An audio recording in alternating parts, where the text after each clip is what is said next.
Hello. Okay. Yeah. Hello. Welcome to another episode of Pull Up 3. I'm Jamae, And I'm Jay Trent. and our third will be here eventually.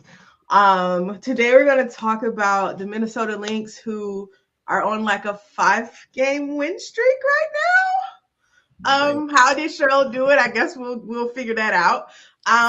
Also some teams who are not doing so well. We're not going to rehash the Phoenix Mercury, but maybe we'll talk a little bit about the Chicago Sky. Um, Also, there has been so much conversation about the Indiana Fever, and just literally I've never seen a team get so much attention that's the middle of the pack, but here we are. I guess when you have the face of the league, this is what happens to you.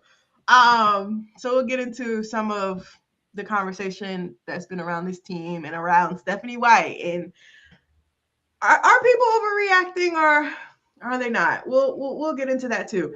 Um, but we'll start with the Lynx because they have. I feel like every week now we've been kind of giving them a lot of credit, and I do think we need to start with Olivia Mouse since she won Rookie of the Month for May.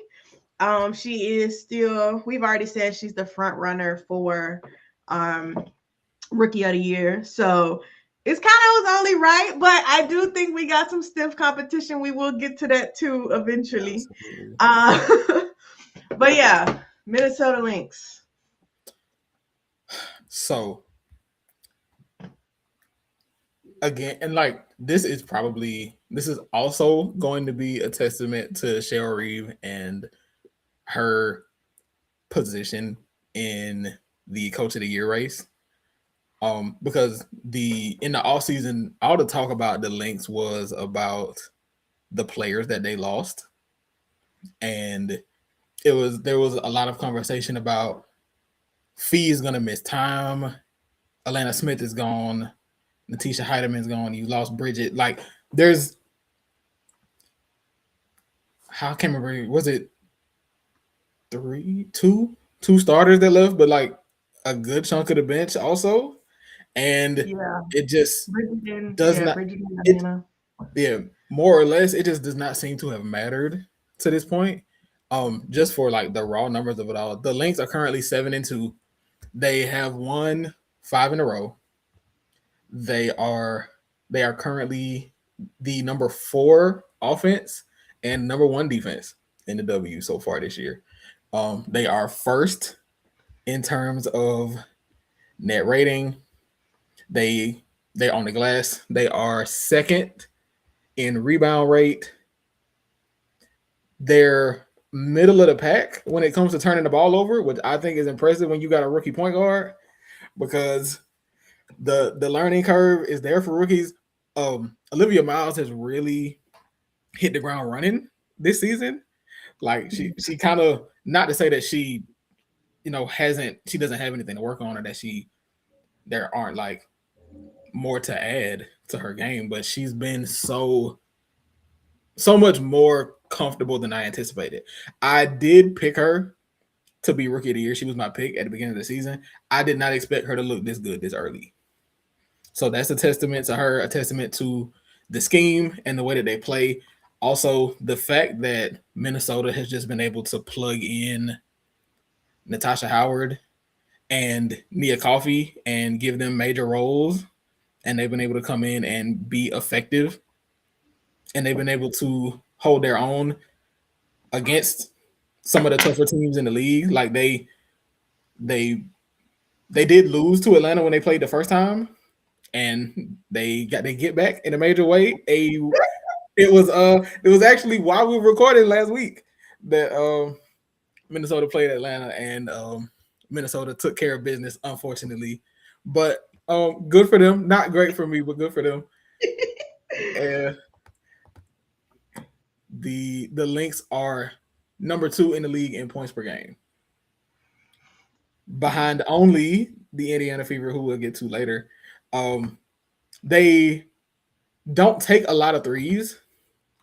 They are actually dead last in the league in 3-point attempts per game, but they are second in 3-point percentage. So they don't shoot a lot of them, but they don't miss them either.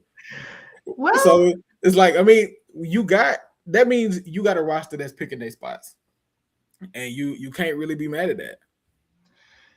that is, it's actually funny because they don't take a lot of threes. The one I think weakness that Olivia Miles has is that she's not a good 3-point shooter. But it really has not mattered because nobody can stop her from getting to the rim. Like the play, and I want to find it because it was disgusting. The play against Phoenix where she does this like hezzy before she gets into the or maybe she like fakes it before she gets into her euro. I'm like, guys, she can't go anywhere. Like she is going to the same side every time. Like, where this is like the epitome of like, what she's going to do, and there's still nothing you can do about it.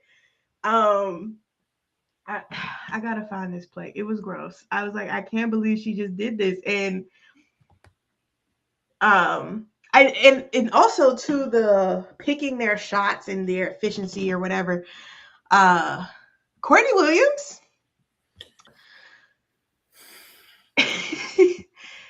Courtney Williams is having a season. Like, and it's interesting because like every game hasn't been perfect, but the highs have been so high that it's like, who actually cares that you know what I mean? You went 1 for 7 that one day.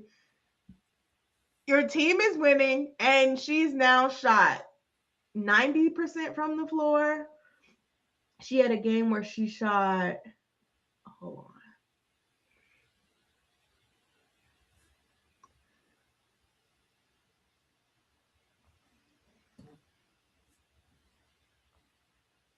She shot 90% from the floor. She shot 66% from the floor. She shot 65% from the floor. And this is a person who's like strong suit is the mid range. Like, this isn't a person who's like getting to the rim at ease like Olivia Miles is. And that's not to say Courtney can't, but like, she's going to stop and pop or stop and pull up a three and pull up for a mid range.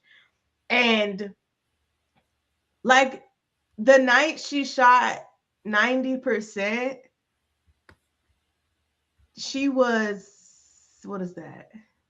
6 for, she was 6 for 6 inside the arc.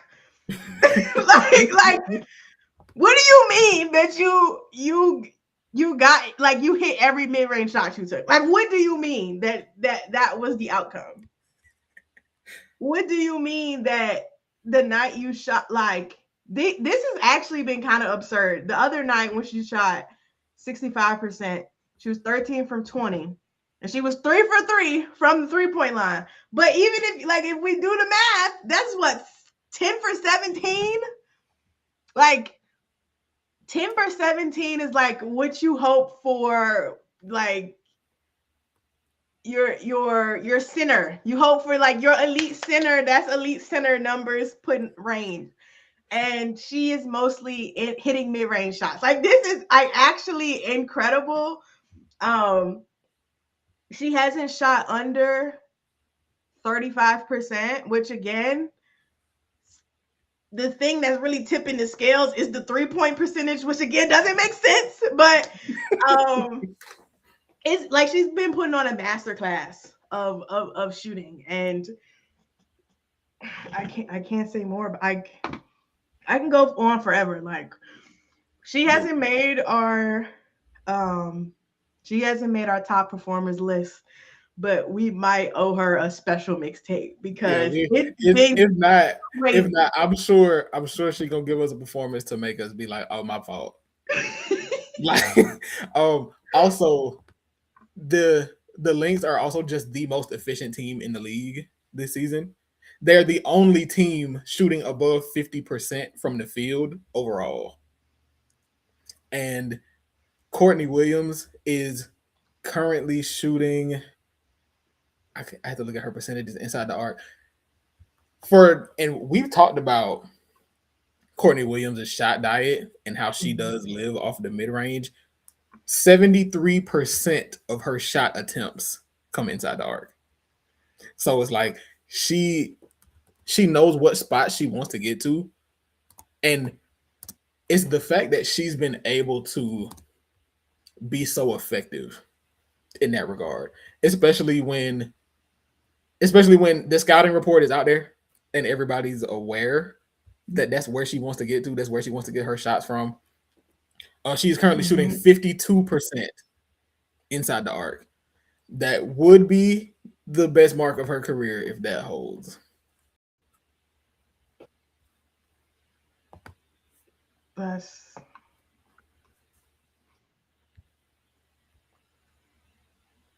That like, I think the point of like everybody knows what she do, and it still can't be stopped. I don't know. And I think it's funny because we kind of talked about a couple of weeks ago how Olivia Miles was talking about how Lindsay Whalen was talking about a play that they used to run, and she's now running that action, and it's just like, we might all should know what Cheryl's gonna do because the playbook hasn't been out there, and yet every time, especially during this like win streak, it just feels like Minnesota can't be touched. Like it almost feels like, what are you gonna do about it? Like we've been doing this. Like, what are you gonna do about it? It's literally like nobody can do anything about it. Hold on, we gotta watch slow. Minnesota is the play. Actually, it might not even be the play, but this one's good too.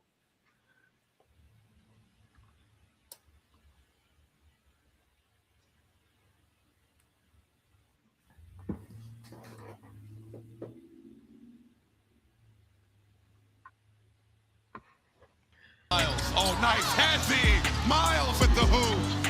It's filthy. Like the headsy don't even look real.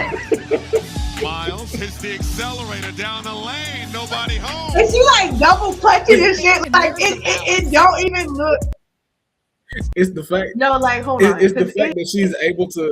They slowed it down, but it don't even look heavy. It's just like. Oh, nice headsy. Miles with the hoop.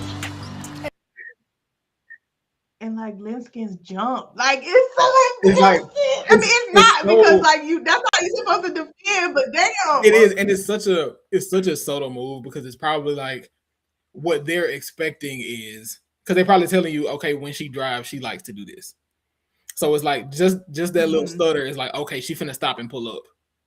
Is it and that's why they always tell the defender, don't jump. Because if you jump, stay on your feet. If you jump, now you are at the mercy of the ball handler. Because now she could just get by you with no issue. And she gonna do it like without question. She's getting by you. She does not care, actually. Also, speaking of Olivia Miles, is she actually takes even more of her shots are 2-point attempts than Courtney Williams in terms of how many shots you take.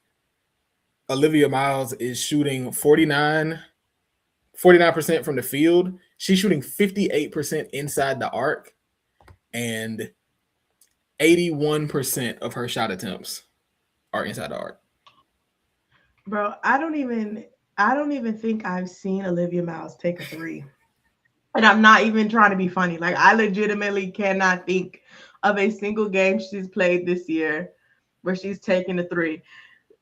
It looks like she actually hasn't made a three since May 17th. And that is and that's literally their win streak. Like, since the win streak started, she has not hit a three. That's saying a lot about her, but also a lot about this team. Or y'all are the win streak is crazy because it's not even like, you know what I'm saying, they scraping by beating teams. You know, it's just 1 or 2 like they beating people ass. It's like 10 or better. I don't think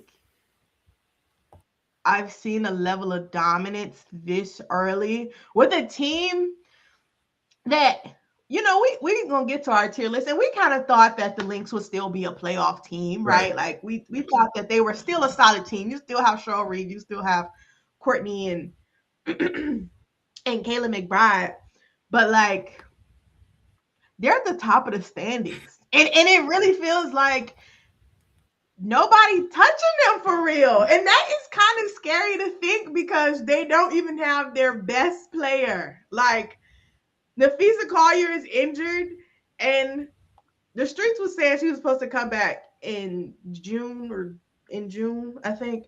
I personally thought she was probably not going to come back until like August. But I mean, at this point, at this point, it's probably a take all the time you need.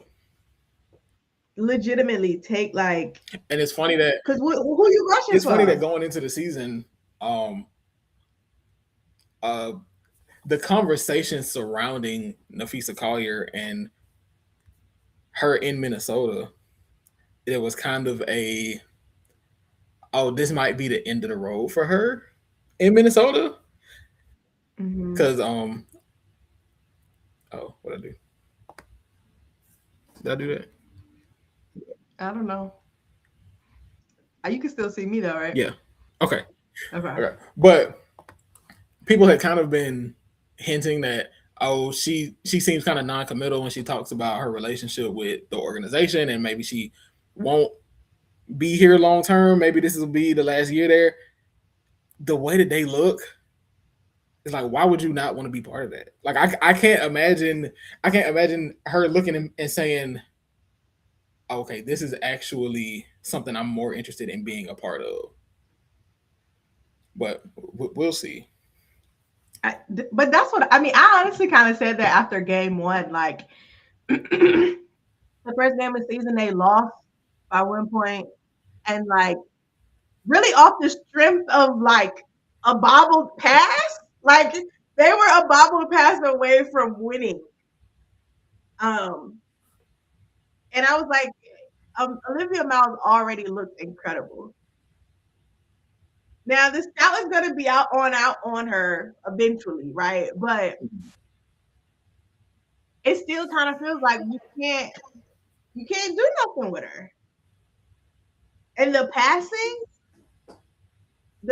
has been elite. I have to give her 10. Like they've done the Chelsea Gray comp, which I'm not buying into, but I will let y'all have it because she is trying to do her best Chelsea Gray impression. If she figure out that mid-range or them threes, it might actually get scary. But for now, not like my goat. Yeah. It's funny because it was like, it was never a comp that I agreed with. I understood what people were getting at, and I knew that it was more so because of the playmaking than the way that she scores. Because I agree, Chelsea Gray is a much more dynamic scorer. Her mid-range pull-up, the fact that she can shoot from outside, just her ability to score one-on-one. Olivia Miles does not have that yet. There's no reason for me to feel like that's not something that she can add. But that was the difference to me. And the difference is still there, but the playmaking has just pops out at you when you watch her play. Because she doesn't seem to have any issue getting the ball to her bigs. And I think too the lack of hesitation too. It's like, I am going to get this pocket pass to Natasha Howard. I'm gonna drive, but I see Nia Coffey on this perimeter, so she is gonna get the ball. Like making the play, no matter the complexity of the pass. She's so risky, and honestly, I think the risk that players take is the almost a distinguishing factor between like great point guards and like good point guards. And that's too why you kind of have to sometimes just live with the turnovers. But I think she's done a good job on that front too. Keep protecting the ball. She hasn't had many. She peaked at 5 in one of their games.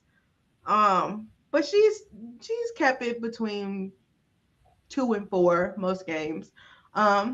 Which isn't bad. Like most, she's probably averaging 6 assists a night. Like that's pretty good, I think. No, definitely is. Matter of fact, I believe. Let me see. She is averaging 6.2 assists per night. Let me see where that's going to be pretty close to top 5 in the league level. If I'm let me make sure I'm not no, because Chelsea had 6 last week. It's 5. She was at like 6.2. I'm I think. pretty sure that's. Let's see.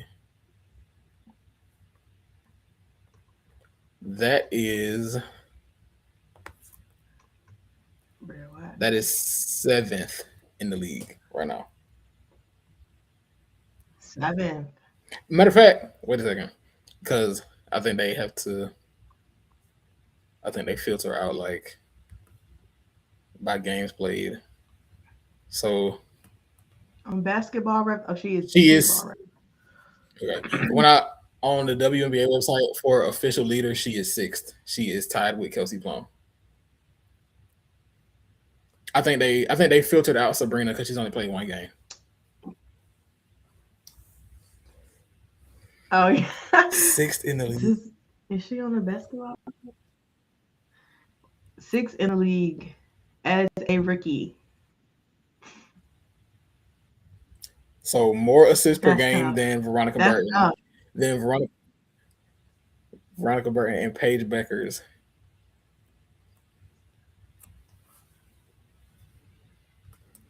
And Skylar Diggins.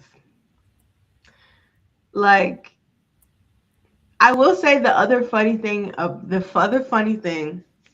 is Williams is top 20. I know they be eating her up because she's not a point guard, but like I fear she has earned the title. I fear she's earned the title, and I do think we have to stop jumping her for that. Like y'all have to accept that she is. Also, I think it's a big deal that she has been comfortable. She was comfortable last season playing as the point guard, and I think the reason that's important is now that she does not have to be the point guard full time, she can be even more of a scorer. But also, and this is again a testament to Cheryl Reeve and that scheme, Courtney looked like a top 5 point guard last year.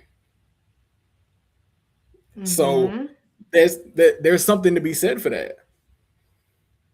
And I agree that that's not her. She is more comfortable playing in a primary off-ball role, but when you have a primary ball handler and you mix in the fact that Courtney Williams is now more comfortable in those secondary playmaking roles in a moment where if Olivia Miles is off the floor, she can come in and run the offense for a second. I think that's even more valuable, and it'll look even better when Minnesota is able to get some pieces back later on in the season. Before we get off the Minnesota glaze, I do have to. So the Minnesota currently has 4 players scoring in double figures. Courtney Williams and Olivia Miles, who we've already talked about. But the hero, maybe the quiet hero of it all, is probably been Natasha Howard. And I would just like to point out that I know Natasha Howard was injured that 2024 season, and she didn't have her best showing. She was coming back from an injury. Dallas did not look like a good team, but I do need everybody to remember that this lady is a champion for a reason. And not only that, she played really well last season in Indiana. I think toward the end of the season, like she still averaged like 20 minutes. Toward the end of the season, we started to see a little bit more of the KK minutes. But Natasha Howard has always been this. And the fact that like she's what 30, she's 34, which isn't a death sentence. I assume, Bird. I'm sorry, being 30 doesn't mean you're about to die, but to be 34, you're basically option one when it becomes to post players, and you're still 16-7 in like slightly under 30 minutes. Like that's real ball. And she's now had to play again. Like who have they played? They've played Atlanta twice. They've played Chicago. They played Chicago twice. Jesus. They played Toronto. And Dallas. Matter of fact, they lost to Chicago, and that was the last game they lost. Yes, the last time they lost. On the Natasha Howard front, also, she is leading the league in points in the paint. She's averaging 14 points in the paint per game. She averages 16.6 overall, and she is also fourth in the league in second chance points. So being able to corral those offensive boards, put the ball back up, that's being able to maintain possession is another thing that's been key for Minnesota. They've also been able to get out in transition, force other teams to turn the ball over. Courtney Williams is leading the league in fast break points per game. So that's just another way that they've been able to mix in different looks and make teams uncomfortable. Yeah, it's honestly been really incredible to watch. Like again, Flash play last year. It was fun. But it's been cool to kind of see her, I don't want to say elevate, but like really be able to step into this role, because again, we expected the Lynx to be good, but not 7-2 good, not 5-game win streak to start the season good. And even in the losses to be very close. And so that's been very promising, especially for me. The Kayla McBride is their fourth double-digit scorer. She's averaging 13 points and 5 rebounds a game. To me, I would have expected this season to be very Kayla McBride heavy. But the fact that she's kind of been able to coast, really, like what she's known for is her three-point shooting, and she hasn't really been shooting that well. So for your star player to be able to kind of coast because your third and fourth and fifth option are just outright hooping is just that's good eats for you. Like you don't have to worry about it. And then we briefly talked about Nia Coffey, but same thing. Like she's just under 9.9 points, just like a point away from 10 points a game. Like 5 different players basically averaging double digits. Like all praise really to Cheryl's scheme and just the connectivity, which I feel like you don't often see with a team that quickly. Like we've already even talked about Phoenix, right? A team that was mostly together last season. They look crazy because they don't look connected at all. And we have the Minnesota Lynx, who look like they've been playing together for years. Like I'm kind of scared. Nia Coffey is hitting 2 threes a game. So, and shooting at 47% from 3. And the volume is not the lowest. Matter of fact, behind Kayla McBride is the only player taking more threes per game than Nia Coffey. And I know that Minnesota doesn't get a lot of threes up. They've kind of found a way to win in other ways. But when you've got shooters that when they're open, they're going to knock them down, that's helpful. I'm assuming we're talking about Minnesota. Yeah, we're wrapping it up. If you got anything to add? Shit, I took my hair out. I feel like Olivia Miles right now.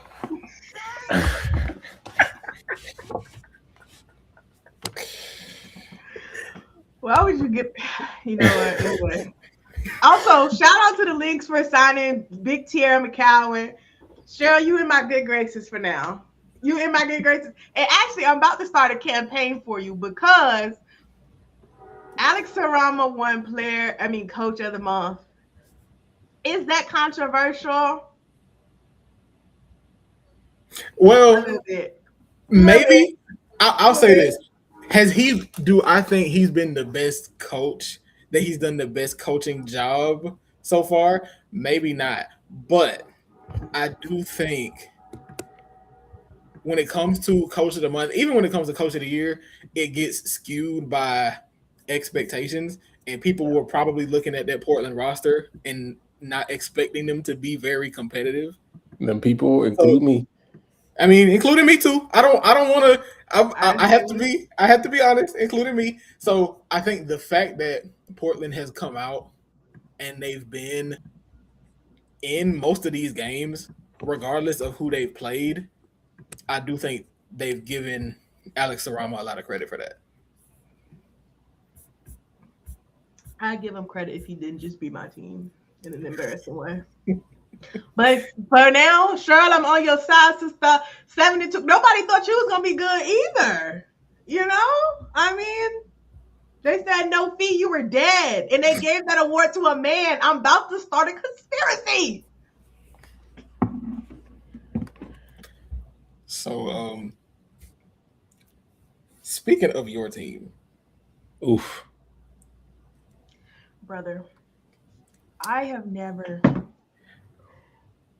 I was thinking about this because I'm like, obviously since Caitlin has been here, the Fever have been the center of attention. Like it's been a thing since she's gotten here. And we could never really shake it. But the attention right now, and I think it's because it's very negative. And it's negative in like all directions. Like at least during her rookie season, it was like you kind of had the two pots of people. You either hate Caitlin because you love Angel, or like you really fuck with Caitlin because you think she's the greatest thing since sliced bread. Like it's two dichotomies that you're like, okay, kind of balancing the scales a bit. Last year we kind of got away from it because all people could talk about was her poor shooting performance and she wasn't really playing. But now we have entered a sphere of people complaining about her defense, about her flopping, about her and Steph White having spats on the bench. And I really have a problem with that one because the video was recorded by a fan. Like this is a video that somebody random on TikTok recorded and posted. And media, and when I say media, I don't even just mean like the WNBA media that we like talk about on Twitter. I mean like NBC is, you got Cheryl Miller and Sue Bird up here think piecing it. And I don't want to frame it as what said were like bad things, because I agree with the things that they said, but it's just like we now have these random interactions that nobody was actually intended to see being placed on a spotlight, and not even caught on the like game camera. Like this is a random interaction that we were not supposed to see. So you have that, and then her injury, like the late scratch, like it's been so every day it has been something new. And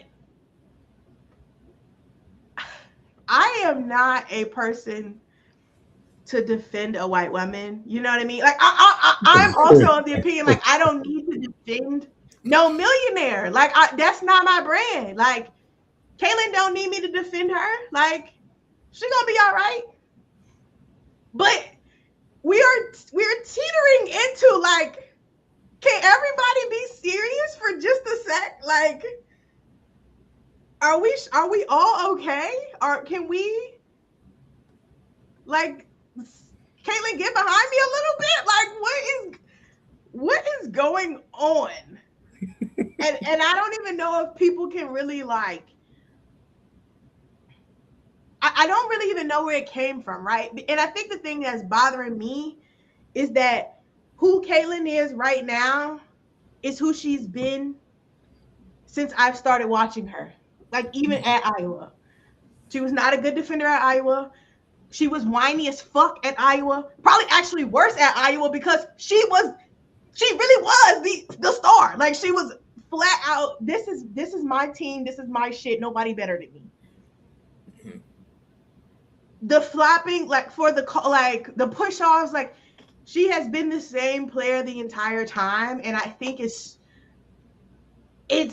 fascinating me that people are like now, like, oh look, she's like not as good as she's not as good as they said she was. And it's like, you also can't really say that because she's top 5 in this league in scoring and she's leading the league in assists. So, like, you can't even say she's a bad player, because if you're saying that she is a bad player, then what is everybody else? What are we saying about these other people who are, like, statistically not even coming close? And like I don't know. I just feel like there's so much to critique, but it's just like, why are we critiquing it? Why are we doing this? Why do we need to do this? What is this conversation supposed to do? Like, are y'all think y'all gonna bring Caitlin Clark back to earth? Like, y'all don't think she knows who she is? Like, I don't know what this is supposed to be carrying us to. Like, what are we supposed to be getting out of this? Because at this point, it seems like it's never going to end. And if I'm exhausted, I can only imagine what everybody else is feeling. And I don't know. I don't see the point in it. Like, are the reactions supposed to hurt her feelings? Because it is pissing her off. You can tell she's getting in press conferences and being like, "Are y'all gonna ask me about my back? Okay, like, this is what happened." Like, at 5:42, I told her, like, she getting a little irritated. She had to get in pressers and be like, "I love Steph White. Steph rode for me. I ride for Steph." Like, it's like, is it about the hoops or is not? Like, I don't know. I feel like it's people want to bring it to the hoops and say she's not a good basketball player, but it's everything else around it that's really not even being critiqued. Because once you say she's not a good defender, okay, now what? The Fever is still 4-4. Do you think she contributed or did she not? Like, where are we going? What's the aim? What's the direction? I don't know. I'm trying to ponder that, but it is such an odd thing to watch. I feel like it seems like the responses are this seems like what happens when someone gets overhyped in any, like, media, where people will come in and crown them whatever, good, bad, fair, and different, as like this thing. I think Caitlin's thing was so much like bigger than most other medias because just because the way the WNBA stood at the time. And so because you had so many people saying or treating her as if like this is God's gifts to the W, you have people in response being like the exact opposite, and neither one of them are fair. So because people were like, yeah, this is the best, greatest player ever, like no one has ever been as good, whatever, no one's ever been able to do the shit that she does. you have people being like, well, she's not doing what y'all said she was doing, so she's ass. And it's like, okay, well, just because she's not doing that, that doesn't mean she's ass. It doesn't have to be all that. It could just be she's not as good as what a subsection of people were saying, which is fine, because it was never meant to be that. It kind of reminds me of like how people are doing like Jokic right now. Like people were trying to be like, this is like the greatest player ever. It's like one of the top offensive peaks ever. This is blase, blase, blase. And then because they haven't won in the last like 2 years, people are like, nah, this nigga not it at all, actually. And it's like, well, it's not that. It's not that he's not that good, because he is that good. He may not be this, but that's fine, because we were never supposed to pay attention to those people anyway. So I don't know. I feel like people have a really bad habit of balancing criticism or taking, instead of being like, the things that these people are saying are crazy, so I'm going to ignore it. They're just like, oh, well, these people said this, so now I have to have the exact opposite reaction to this because this is inflammatory. So I also have to be inflammatory in response. And it just doesn't make, it makes basketball discourse as a whole nasty. Because there is no, it was like that for Angel. Like, you had people coming in that people hated her for the "you can't see me" shit, and she came in the league and people were like, she's ass. Like, this is not a good player. Even when she was doing historic shit, but then you have people trying to be like, well, no, actually she's all this. And it's like, there's a middle ground here. There's no need to be inflammatory to all this. There's a middle ground in conversation, and neither one of y'all have to pay attention to the other. I think that really be the biggest thing, is people feel like everything they don't like needs some type of reaction, or everything they don't like needs some type of counterpoint. Like, everything needs a balance. And it's like, you don't have to balance it out with that. You could just be in the middle. I feel like it'd be better if people could just say what they thought, instead of, like you're saying, that like the praise was way more than, like, the praise was doing a lot more projecting forward than people may be willing to admit. So it's like the response to that is to say this player is actually the opposite. And we wouldn't have this issue if more people just said what they actually thought. Instead of being like, I need to be reactionary like this to counteract the reactionary stuff from the other side. It's like, how helpful is that really? So now it's more like, are you reacting to the basketball, or are you reacting to the takes that you heard before? And that's where it feels like the disconnect is. Because when I watched those games back and I watched the way Indiana played, I actually do think there is room for, I don't think Caitlin is like a lost cause defensively. I do think there are little things that she can clean up that would make her a better defender, even as early as the next time they play. Hopefully not, because they play us next. But is National Discourse Day. But not looking forward to it. Not at all. But I am, because I'm an innocent bystander. I do think that there's small stuff defensively that can be done that would improve her and improve her perception, because nobody's asking you to be Gabby Williams on the defensive end. Like, there is a way to make it to where you're not being put at a disadvantage every time. teams are going to pick on Caitlin Clark defensively, and they should, if for no other reason that she won't be able to get out in transition and run the offense. Before the season, she said she's the best transition player in the league, and she might be right about that. So if you're attacking her defensively, it is more difficult for her to get back. It is more difficult for her to push the offense forward. That reason alone is enough for me to say attack her defensively, put her in as many actions as she can, wear her down so that this half-court offense has to wait for us to set up. That's just good game planning.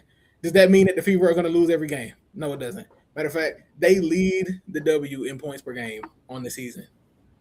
I have a feeling that they're going to be fine. Their defense has actually not been bad this season. They've been around middle of the pack because the Fever did good work in the offseason, and they surrounded Caitlin with good defensive personnel. I think there is something that can be done in terms of the coaching aspect of it. There was a point, it might have been, at least in these last few games, the Fever have done a lot of switching. Like they switch early and often. And they say, we are willing to concede that pretty much every time.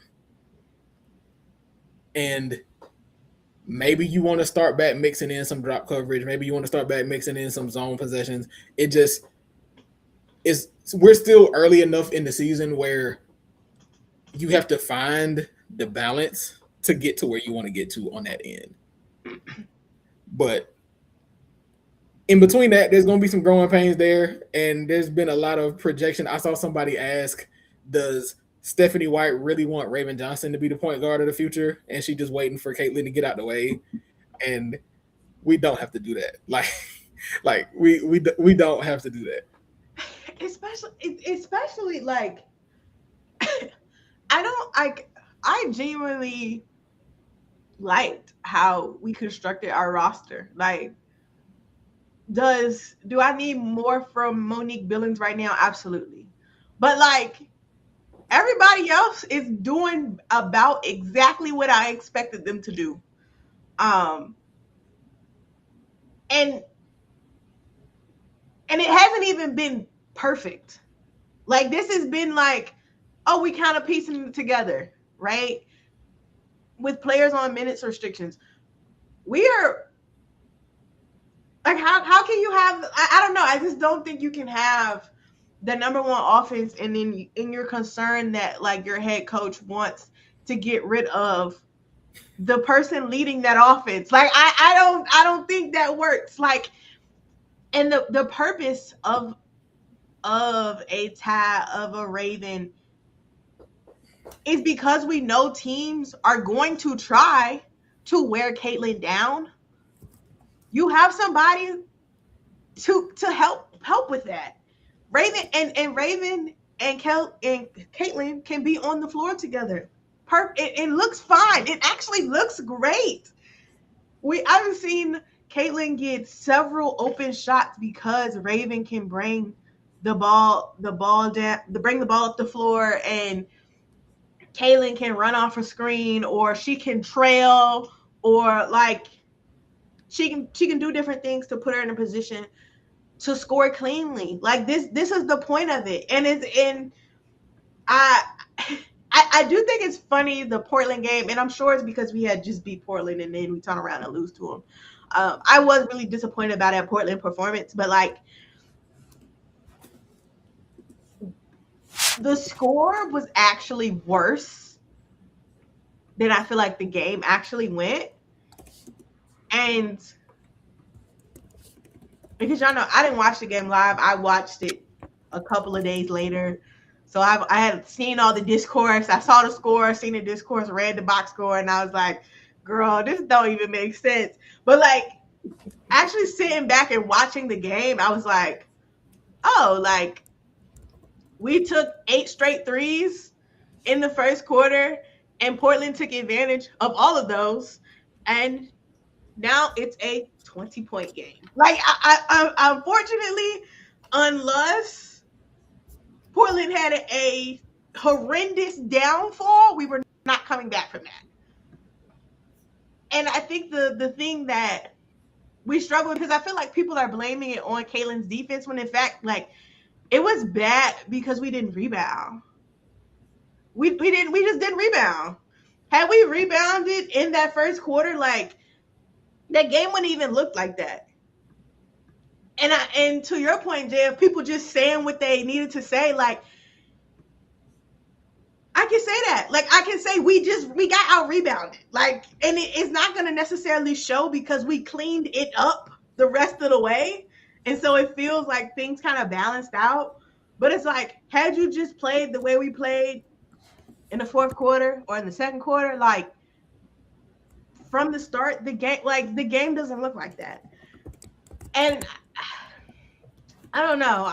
I am trying to do the thing where I'm kind of staying off the internet because the doomerism shit is like, it's corny. It's corny. I don't have a better word for it. It's corny. It's and the blaming the coach for everything and the shooting percentage conversation, like, all of it is corny. And I want us to stop because, like, we do not have to talk about basketball like this.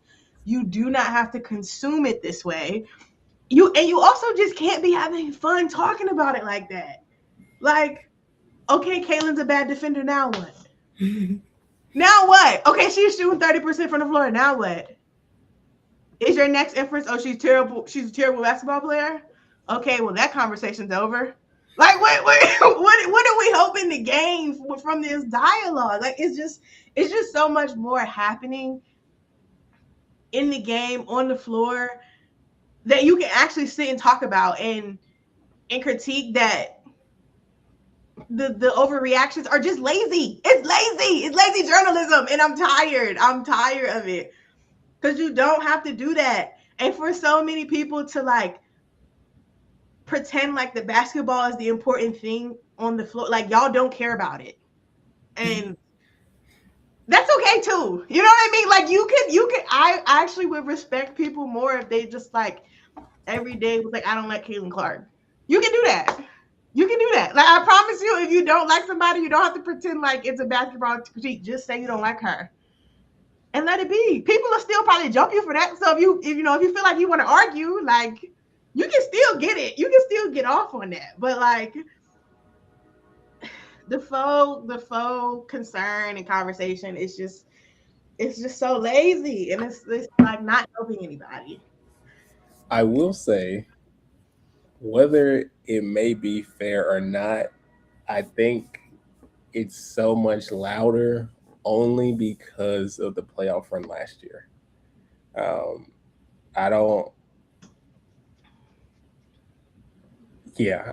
Who's to say how Indiana would have fared if Caitlin was there? But I think there is a little Ewing theory going on now, and because they take the defending champs to 7, the defending champs have to win at OT, and then you start off slow the next season. I think as much as it is probably not fair, I think it was inevitably Sammy, yes, Skip Bayless can't go to hell. For so Don't many even reasons. get me started on that because he pissed me off so bad.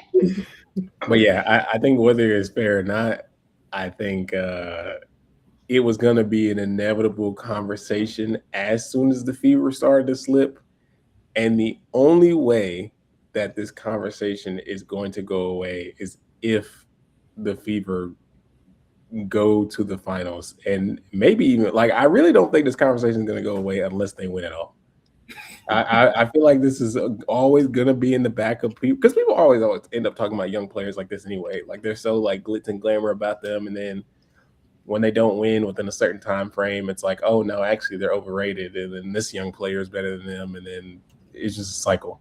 The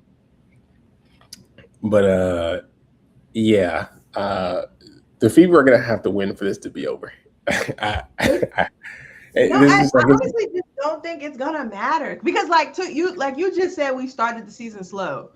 We're 4-4. Like that's not starting a sleep. Like, we lost a game, won a game, lost a game. We were on a 3-game win streak before we lost 2. And outside of Portland beating the shit out of us, every other game has been within 5, within 10. Like, that's not real, like, a team this is not the 2024 Fever where we was getting our ass beat. Like, that was that was bad. Like, I don't think we got our first win until, like, game 12. Like, that was nasty. That's starting slow. Y'all starting slow because if the season started today, y'all would not be in the playoffs. But I think that has more to do with what's happening across the rest of the league. I get that, but that's not But I'm saying that's like not starting slow. Like, right now we have the same record as the Mystics. We have the same record as the Mystics. What? We're 1, 2. The teams that are worse than y'all or under y'all in the standings are ass. They are. They're bad. Except, I mean, we're not talking about and the Sparks are fine. The Sparks are just injured, and that's really their excuse. But like, but my thing is, the Liberty were just 4-4. Like, they were just right next to us. Like, I would also say the Liberty started off slow. I think they won their first game by 30. Like, you can call that slow. I think outside of that, because if you're saying starting the game, like starting the season middle of the pack, I don't even want to call it middle pack, but like middling, then the only teams who have been good are the Lynx. The Lynx, I mean, I guess the Lynx and the Dream, the Wings, who like and niggas was like not even really sure if they was good weeks ago. Like, I don't know how you can say, oh, well, they're starting the season well. These niggas is losing. I'm fine with saying the top 5 teams in the standings have been the most consistent teams because the season just started. The top 5 teams are 6-3 or better. Atlanta's 6-2. And then the Lynx is 7-2, and Atlanta has only lost to the team. I mean, has lost to the team ahead of them and the Aces, and then everyone else is like. I mean, the Liberty. I would, even though the Liberty are 5-4 right now, I would still say they have started the season slow because we had I think it's more based on the expectation. I think we discussed the Liberty being a top team, and although they were missing players, I would have never expected them to lose to the Portland Fire twice. Like, that just was not on my. That was just never on my. And so that is funny because we just talked about Alex Sarama winning Coach of the Month. That's part of that. So I would say they started off slow. The tempo are a little bit better than I would have. The both of the expansion teams are better than I thought they would be. So I wouldn't necessarily say they started off slow. If anything, I would say they've exceeded expectations. So I don't think it's a record thing. I think it's an expectation thing. I think because y'all were right. Even when we did our preseason power rankings, it was the Aces, the Liberty, the Fever, and the Dream. And because y'all are nowhere close to the top, it's like y'all kind of did start off slow. Which is funny because it does kind of feel like, bro, we're 2 games behind them. Like, that's not I guess, egregious. Yeah, I guess it's just like it's the fact that we're not even. I don't think you can say it's slow. If there is literally there's just like not enough. There's like not enough difference between 2 and like legitimately between 2 and 11 is like 2 games behind. Yeah. Like that is the margin for error is this thin.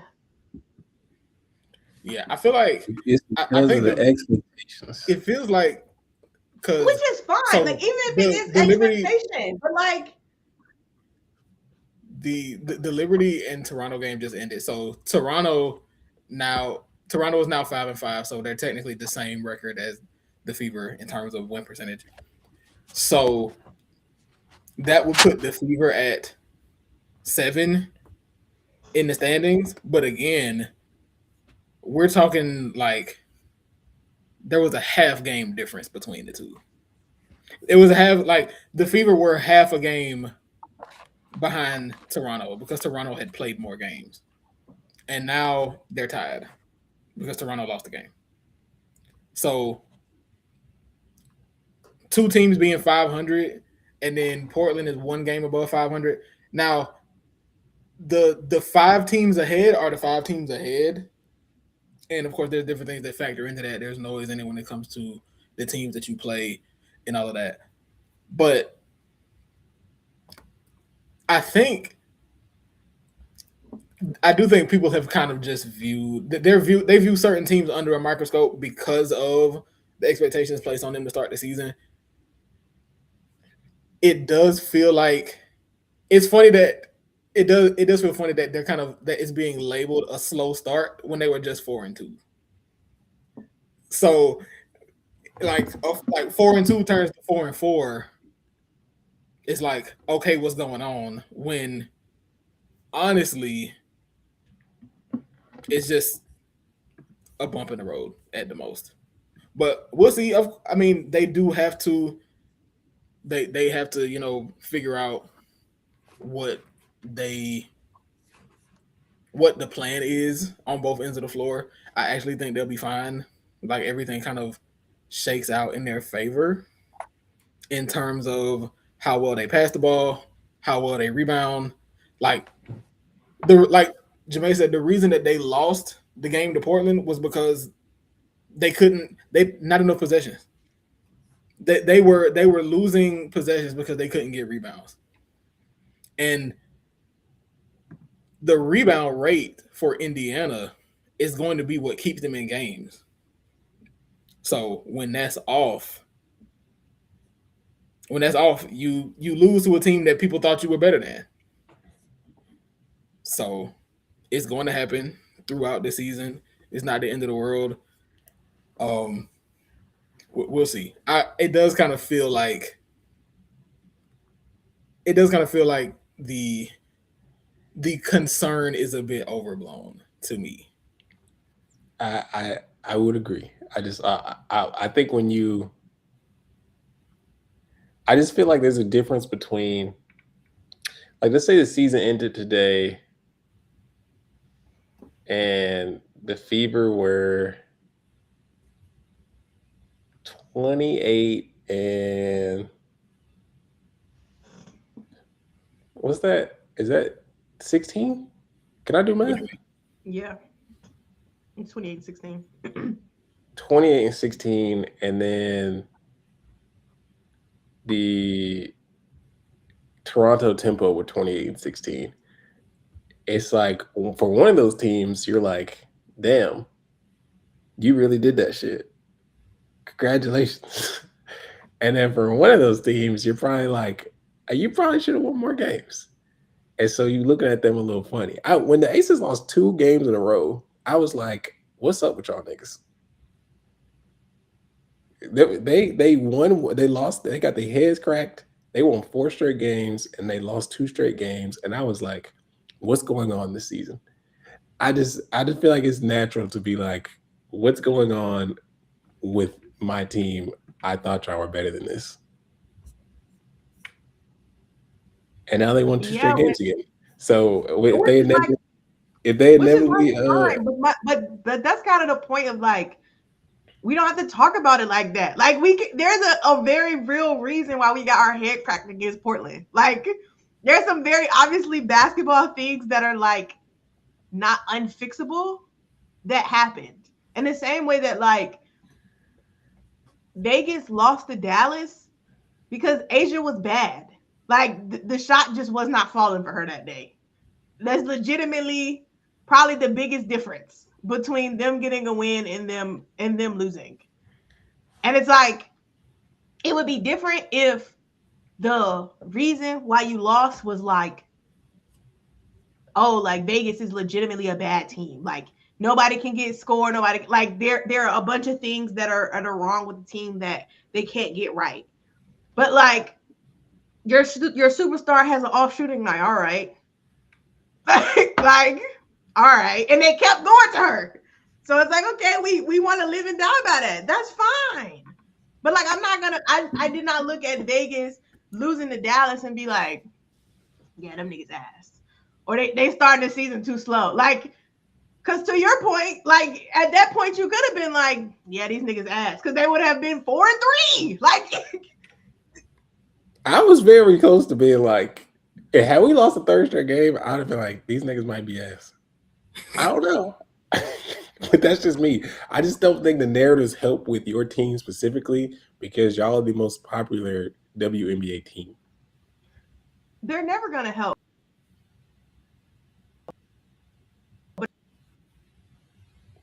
Oh, is that me? I just think that they're like... Oh, Jamae, you sound like a robot right now. Oh. The point of... Oh, poor baby. It is like... Oh, poor baby.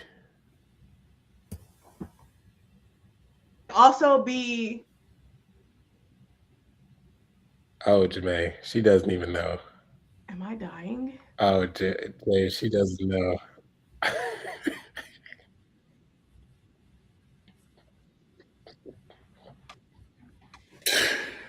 But also be like,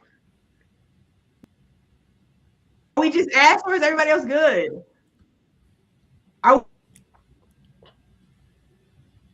Jamae. I feel like I am. This is bad. Jamae, we didn't hear anything you said. Nope. There we go. It was anyway. I just was saying that I don't think you can have it both ways. The league having parity and like all these teams are good and yada yada, and then they like, oh, well, your team is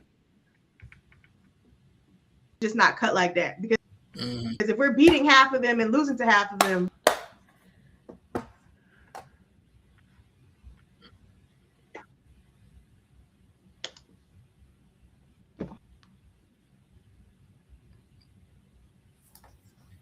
yeah, I get what you're saying.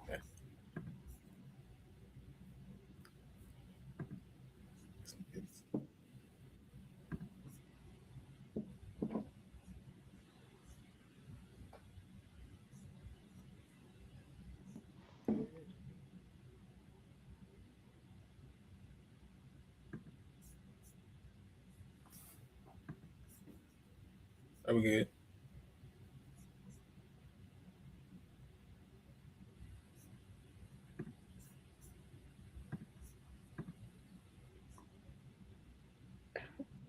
Jamae look like it's surveillance footage.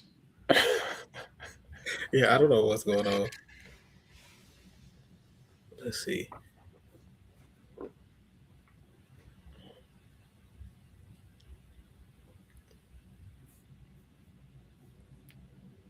Damn, we need the technical difficulties thing. Real quick. Wow.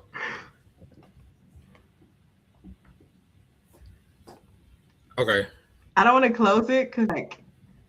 Okay, I hear you okay. now. So now okay. Yeah, I hear you now. So I think I was like, I don't want to close this because then it might close the whole thing. But also, why are you embarrassing me, internet? Like, I did pay the bill. Like, it's not even raining. Don't do that to me. Okay, we are all the way back now. So. Like, all right, guys, my bad. I won't blaze the fever no more. Clearly, we just took a TV timeout. Yeah, that's all. We good now. We good. Okay, so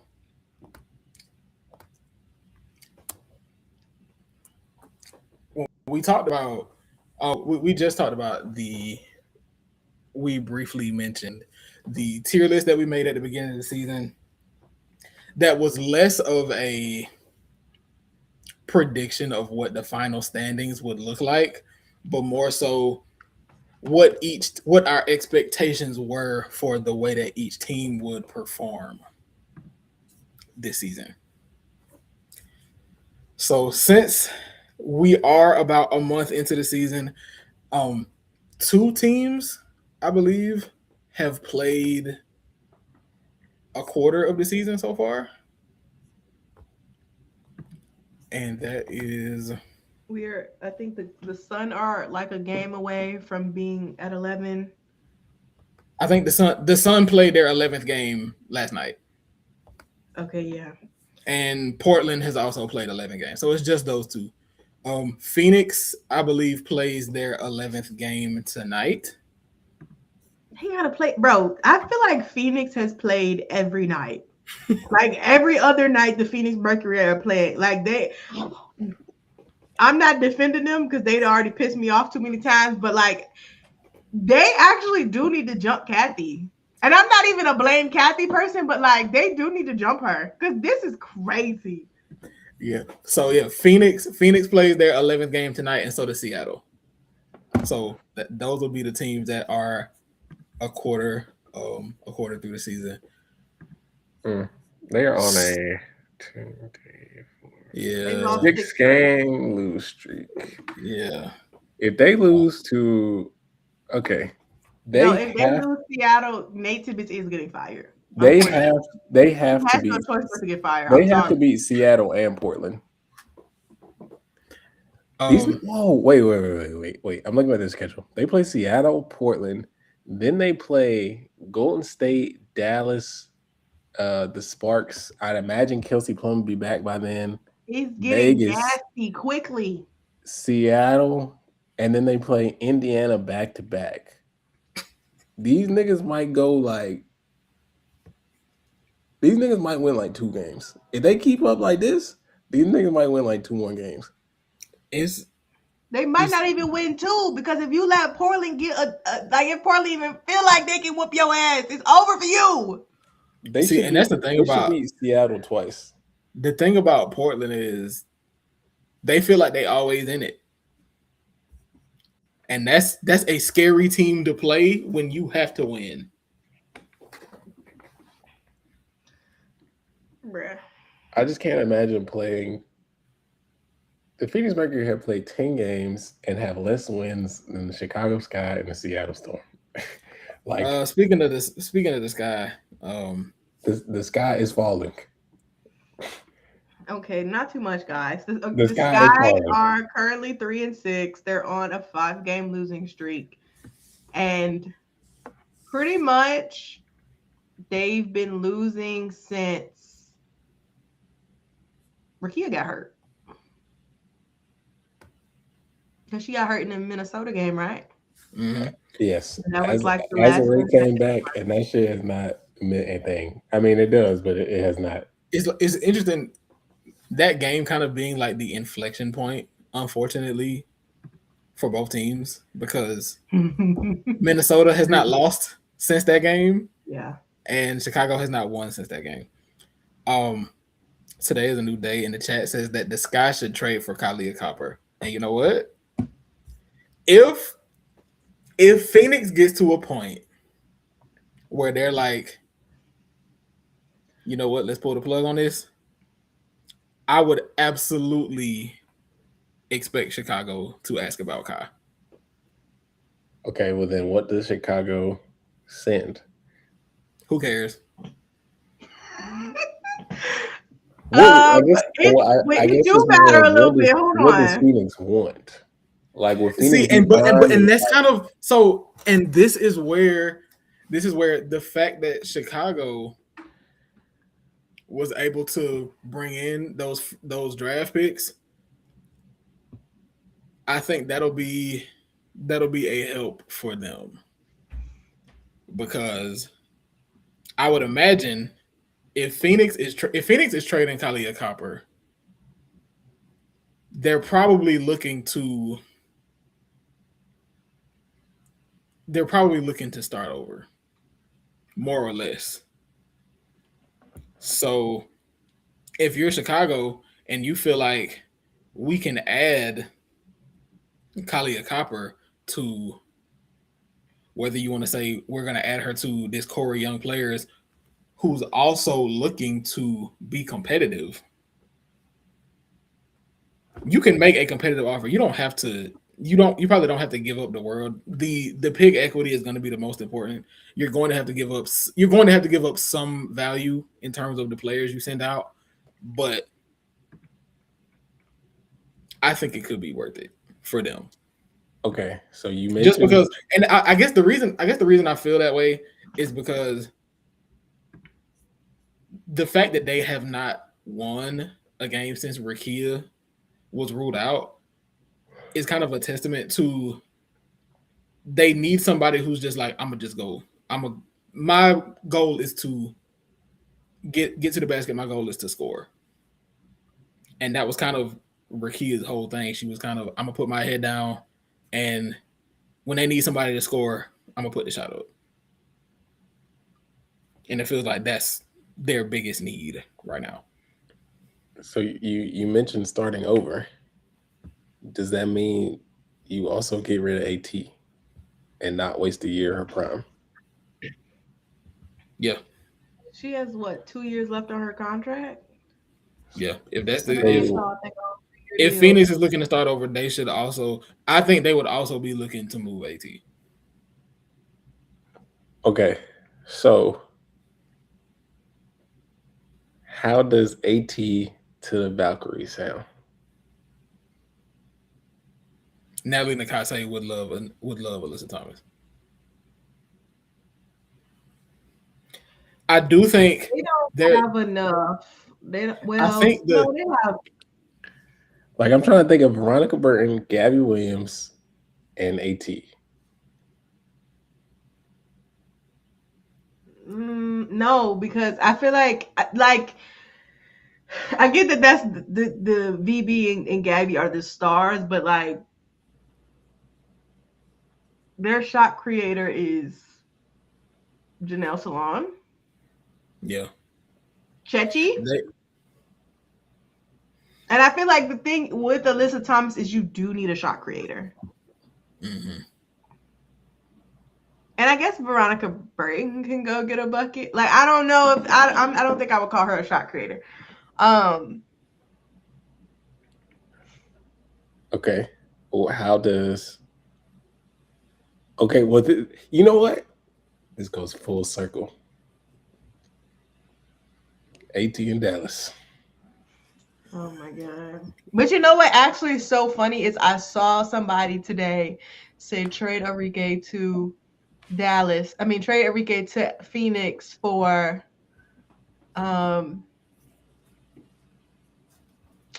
who did they? I don't even remember who from Phoenix they wanted.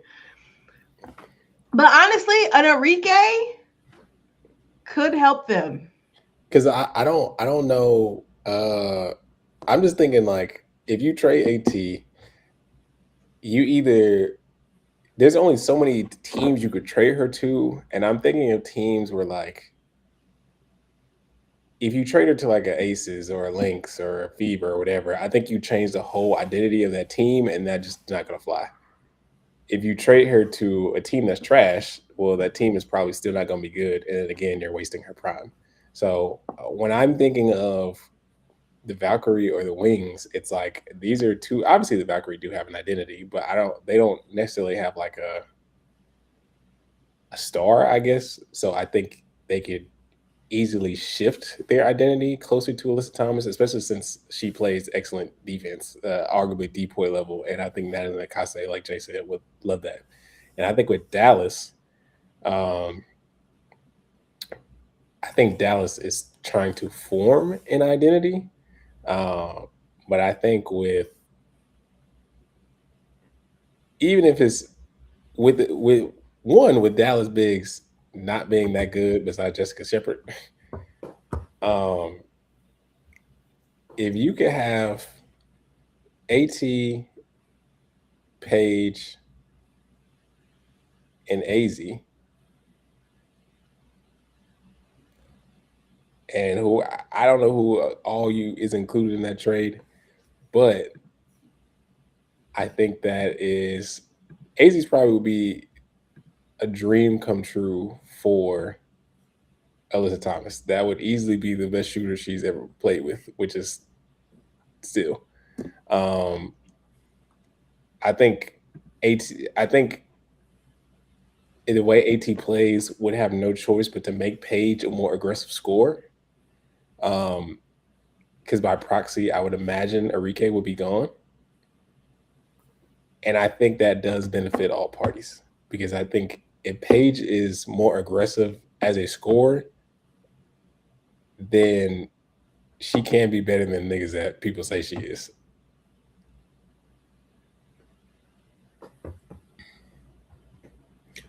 Sammy says AT to Atlanta, her at the 4, Bree at the 5. That would be very funny for reasons, but it wouldn't be funny to you, but it would be funny to me.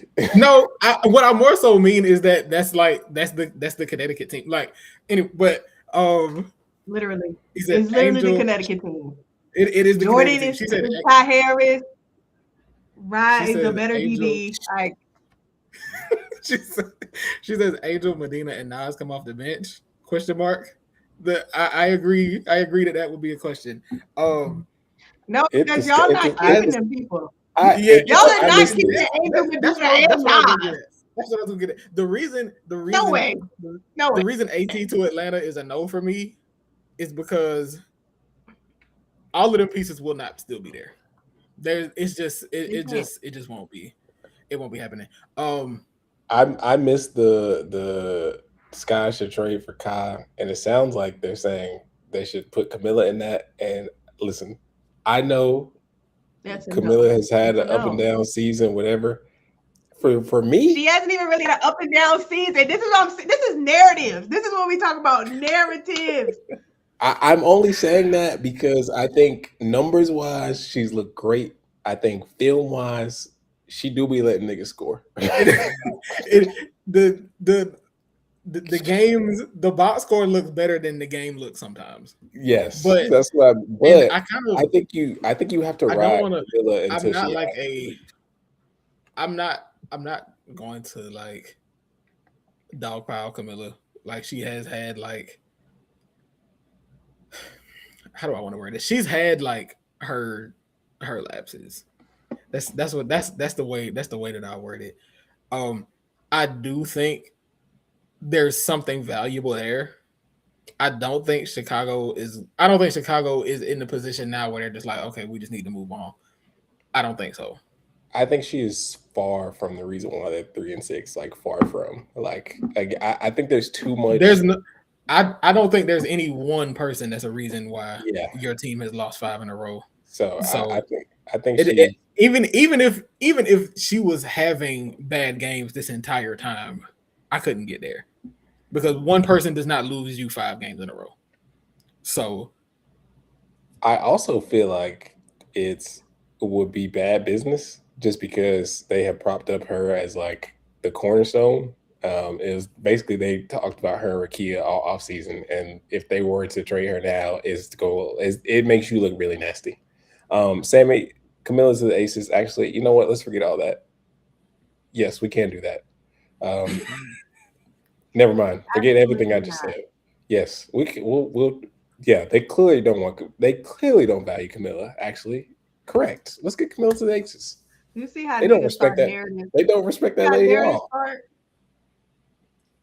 You see how narratives start? Come on.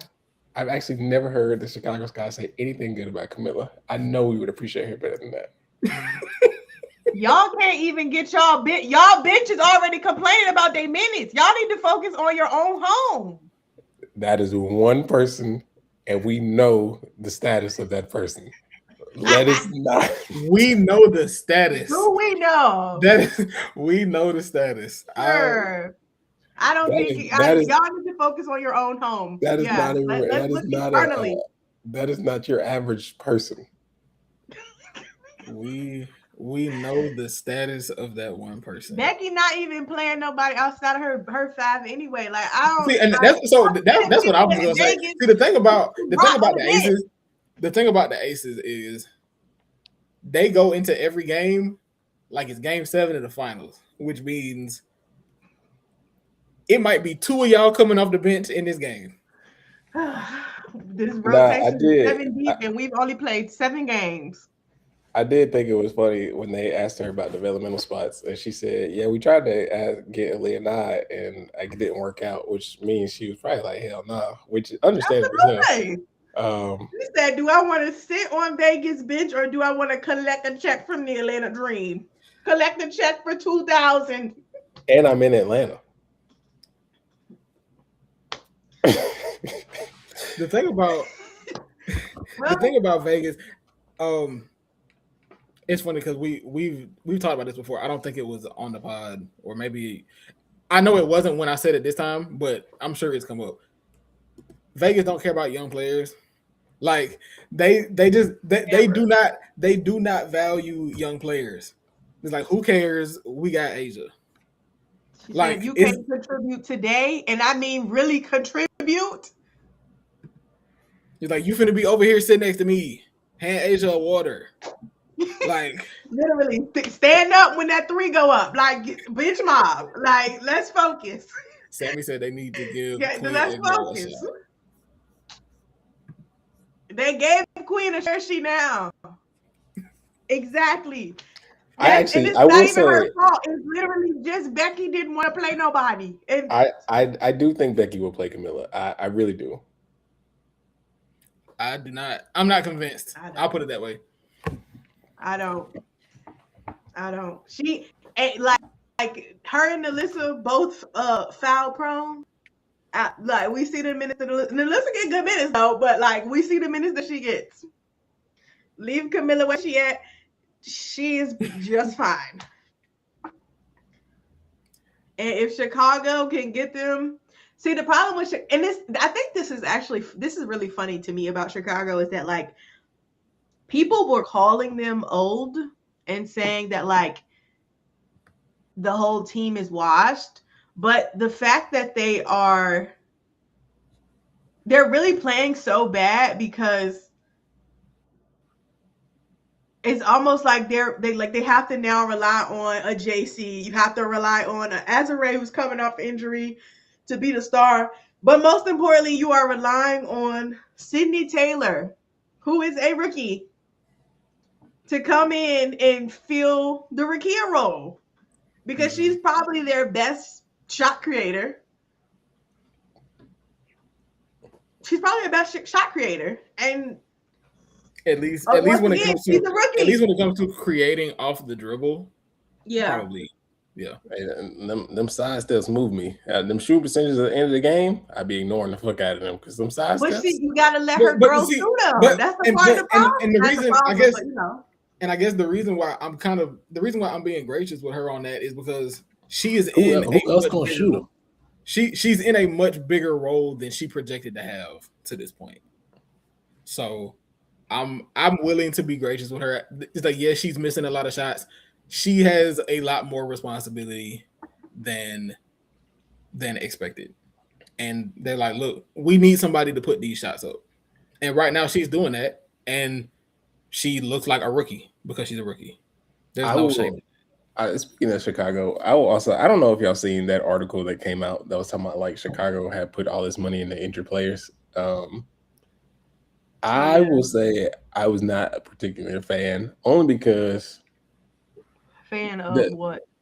I wasn't a fan of the article. Okay, yeah. I didn't necessarily feel like it was fair, because one, I feel like this only came out because they're bad. And the main reason why they're bad is because someone who they traded for it got hurt. Again, they haven't been good since Rakia got hurt.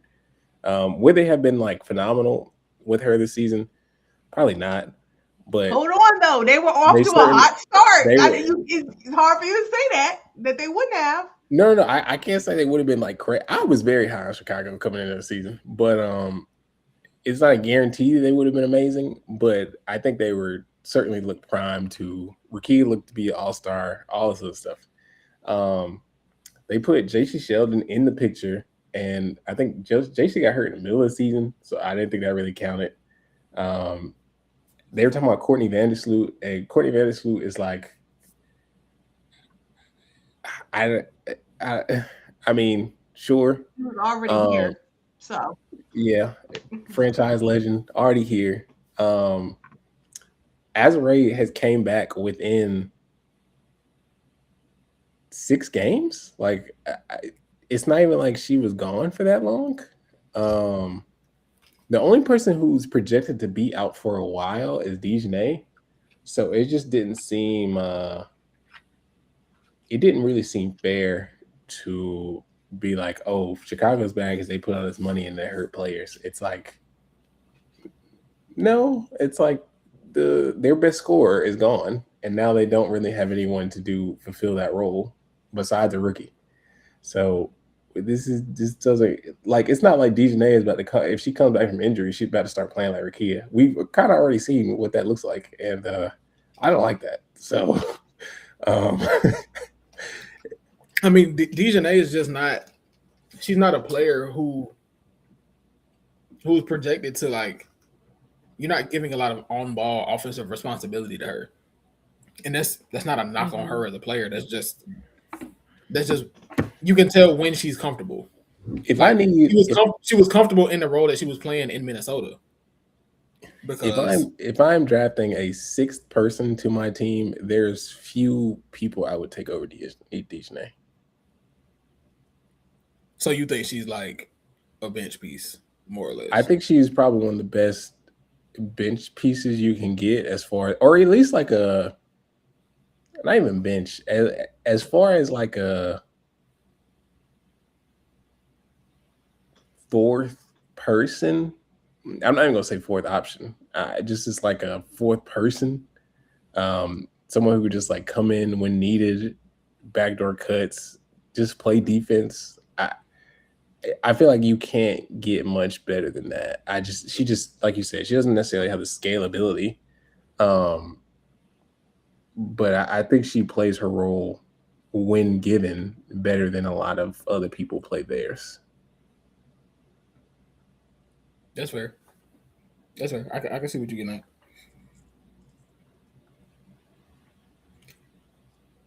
I guess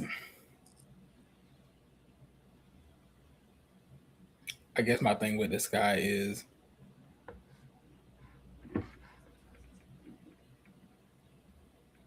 do they even look to make any big moves to address that? I mean, they're not in a position where they can just be like, oh, okay, well, we need to be looking at next year. They're not in position to do that.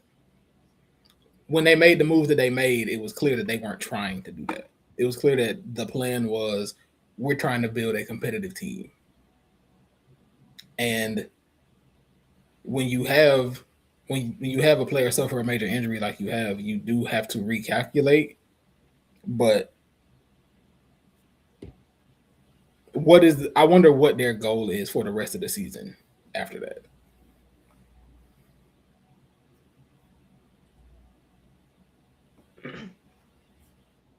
I think too, like, I mean, if it's like, okay, we still want to make the playoffs, right?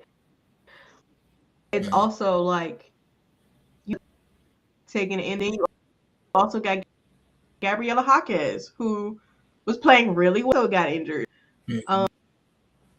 And just between everybody else, like, trying to come back. And so I feel like they're just relying a lot on young talent. And I think with that, with having to rely on a Kamilla, a JC, Aisha Coulibaly, who I think is playing well. Rookie mistakes here, I like her here and there, but she's going to be a great in this league.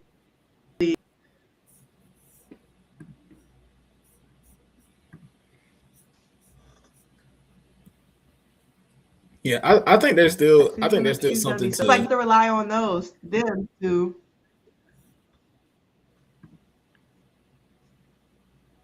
Yeah. So last thing is, let me pull up our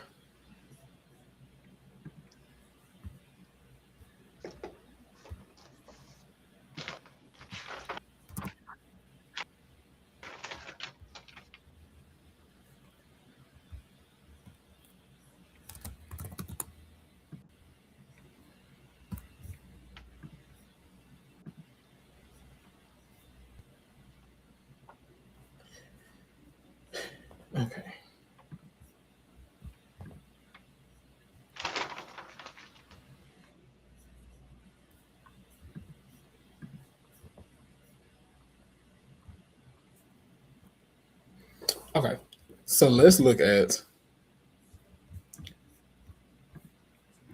our tier, our power rankings for that we put out at the beginning of the season, just to kind of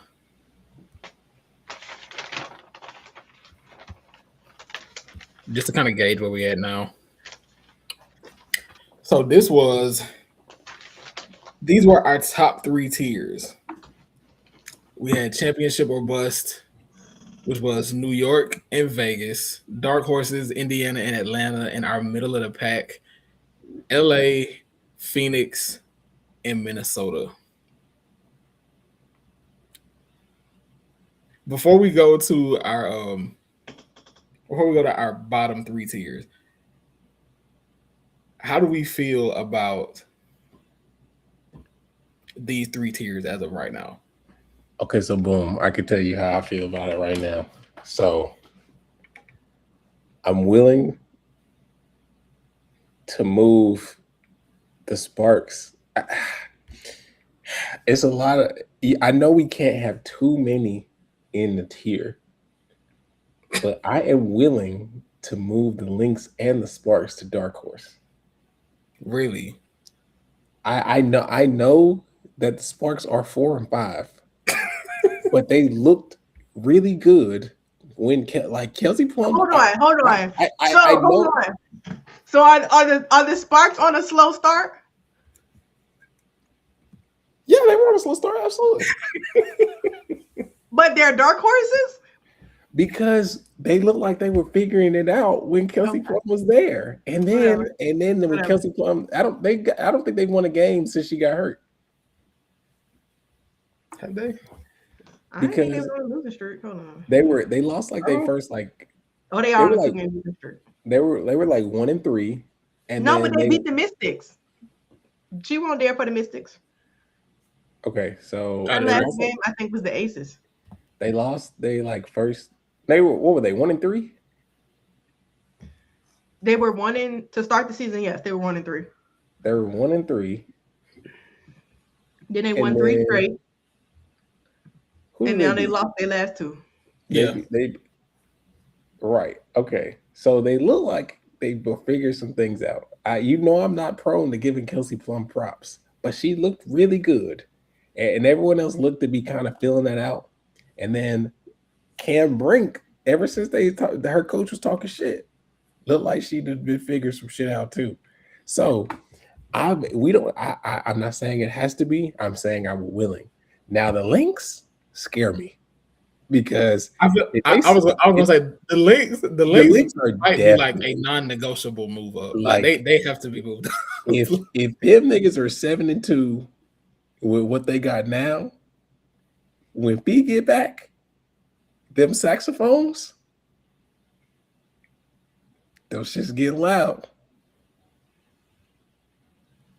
If them niggas is at like, let's say they end up as a 3 or 4 seed, niggas is not going to play them. Like, not.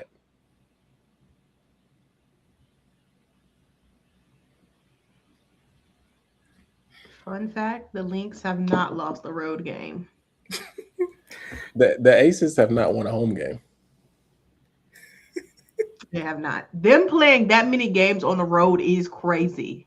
We are 0-2 at home and 6-1 on the road, which is like, why we played 7 games away to start the year? The Sky haven't won a home game either. Pure talent. They are 0-4 at home. 3-2 away and 0-4 at home.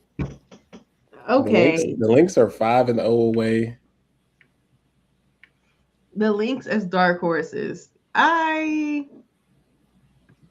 Yeah, they kind of do. Like, unfortunately, they kind of are.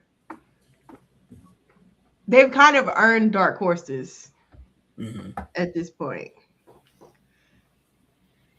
On the flip side, New York, you better hope you make the playoffs. You better hope. See, okay, so this is my thing about New York. I can't move New York down. No, that's what I was gonna say. I was gonna say I can't move them down because it really is championship or bust for them. Like, and I know it's like as bad as they've been playing, it's like, I mean, I'm sorry to hear that, but y'all have to win the championship this year. Like this core, and I know that Sabrina has been injured. She's only played one game. I know that Satu has been in and out of the lineup. I understand all of that. The expectation for the Liberty is for them to win the title. So figure it out. Like, I don't know. And Sammy is so messy. Sammy said that she hopes Steve messes up the chemistry. Yes, actually I do too.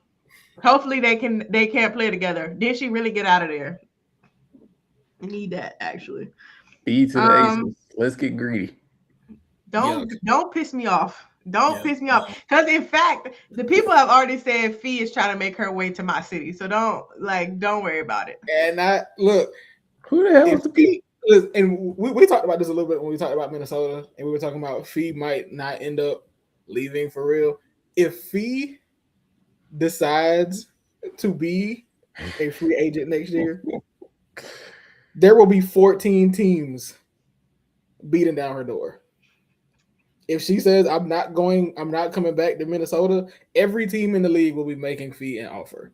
Man, Fee and Asia are gonna be at her house like how Blake Griffin and them DeAndre Jordan. Like DeAndre Jordan in the crib. Wrong sister. I'm gonna be there like, welcome to death row. Do you want a chip or not? You will be there before Fee.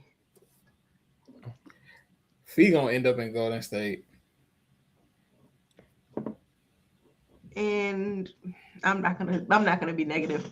Moving on. I'm not giving the Sparks dark horses. No, I'm not there yet. I don't think that they have to. I'm not in like move down territory for them. Like I think they're where they should be. I still feel that way about them. The injury to Kelsey Plum is unfortunate, but I don't think it's going to be too major. I don't think she's going to be out for too long. So I still feel like that's a solid spot for them. Sammy, I'm not used to you being negative. I don't like this. She is not going to the Aces. She is not. Let's not be negative. Hey, anybody can come to the Aces. She's not going to the Liberty either. So I guess if that makes you feel better, I don't know. If it's not my team, it don't actually. She can go to the Seattle Storm. It's not gonna make me feel better. Anyway, the elephant in the room is the Phoenix Mercury being middle of the pack. And honestly, that is my best case scenario for them now. I refuse to put an Alyssa Thomas-led team anywhere below the playoffs. I don't care what their standings are right now. The basketball gods will reward her. I don't know how. They will reward her. They cannot. I don't even want to discuss it. I can only hope that Phoenix goes on a run to end the year and they make somebody scared.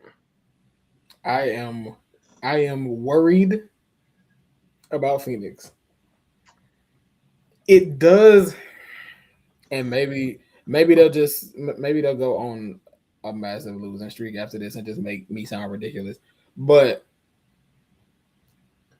I can't put them in like what's the next tier is what, scrap for the 8th?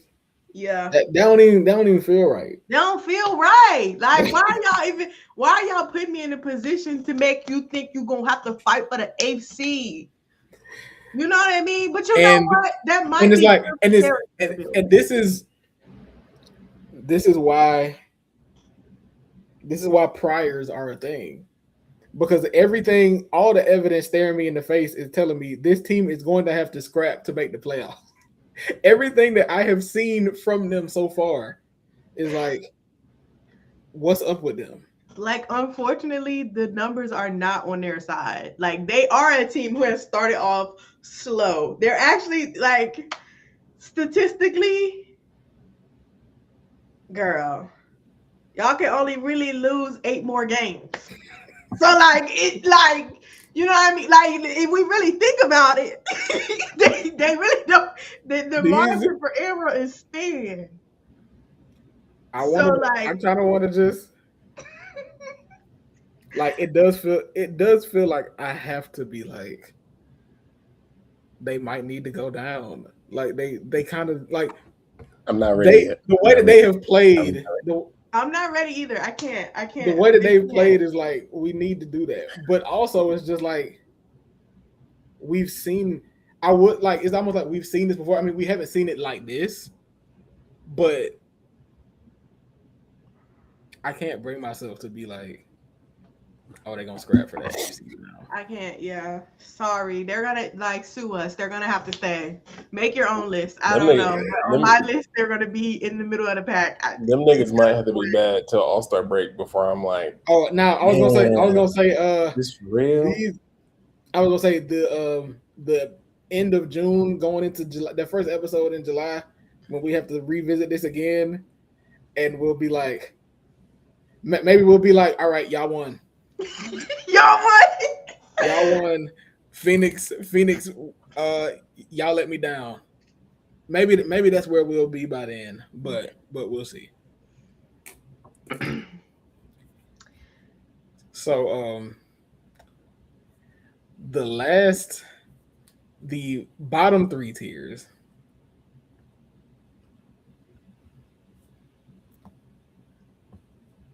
are Scrap for the 8th, League Pass All-Stars, and Watkins Watch. And the first thing that I want to say is I owe the Portland Fire an apology. I don't. Because and it's funny because I still don't think that they're like they are currently the 7th seed, which talking about seeding when they played 11 games is ridiculous to me, but they have looked better than I anticipated. I will get on that. Matter of fact, the Mystics have too. Do we owe? It's funny that we have the Mystics and Watkins Watch and not Connecticut. I don't know why we didn't see the writing on the wall. Okay, no, because Layla Khan was supposed to show up for work on the first day. Layla just got here. Layla ain't played but 2 games. Problem. Hey, they are 1-0 in the Lacan era. 1-1. Oh, 1-1. 1-1. They lost yesterday, but I'm ignoring that. But see, that's because they had to start relying on BG. I'm about to start a conspiracy.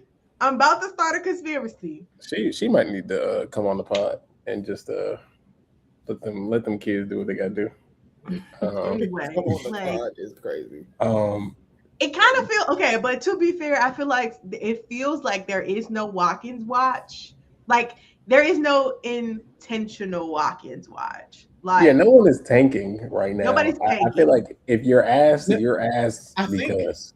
Yeah, and I feel like there is something to be said for like when we talk about the parity in the league and all of that. It's like the Connecticut Sun are the worst team in the league at 2-9, and it's like they're probably going to be the worst team in the league this season. Like they're probably going to be on Watkins Watch. Yeah, but they've played competitive basketball most of the games that I've watched them play. They played against the Dream yesterday, and it was a close game for 3 quarters. No, literally, they started playing clown car hoops. They were actually it's actually funny because the Dream and Connecticut were playing clown car hoops for like the first 3 minutes of the fourth quarter, and then suddenly Atlanta remembered that like they are a serious basketball organization, and Connecticut was like, we are not. So the scales did have to, but there is something there. There's something there that can be. There's something there. I guess the other team that might need apologies is the Valkyries. Are we okay? Can I ask? Are we moving? Are we moving up one and or both of Dallas and Golden State. I would be Yeah. willing to move both of them up. I can respect moving them both up. I do need to give Dallas more respect. They have been, you know what? Shout out to AZ Fudd. You know what I'm saying? She got in the starting lineup, things started to shift. Shout out to Jess Shepard. Shout out Jess Shepard. We have AT at home. For recreating the AT to Dallas. They got their AT. I mean, not all of it, but like enough of it. Yeah. Yeah. I could see Dallas and Golden State going to, what was that? Playoff teams? Middle of the pack. Is that where? Middle of the pack, yeah. Chicago. I'm gonna believe in you. I'm not ready to give up on the Chicago experiment. I fear. I'm actually ready to drop Chicago to the League Pass All-Stars. Actually, I might be. It's through no fault of their own. I have so many questions. I'm not ready to give up on the experiment. But honestly, it does kind of feel like there is no, like, I guess statistically, Toronto and Portland should be scrapping for the 8th. But I also just still don't feel like, and maybe it's me still not respecting them, but it kind of still doesn't feel like playoff team, you know? Yeah, I'm not. So I do think Portland does. I do think Portland can move up from where they are, but because they actually have been very fun to watch. Yeah, they have. They play hard and like they scrap. That's kind of their thing. And the fire pit is lit. Yeah, love the crowd pops in Portland. Where will we move them up to? How far up are we moving them though? League Pass. I can't give them the AC. Not yet. I mean, they're not. I mean,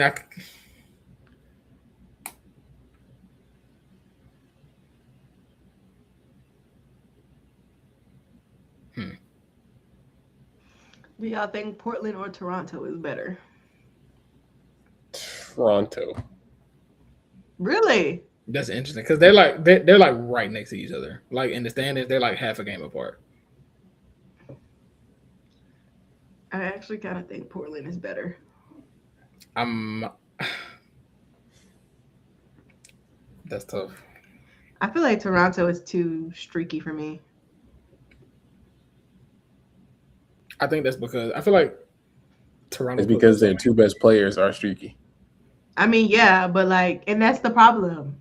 Like, but then the Kiki Rice agenda is. I was just about to say they have a steady hand at point guard.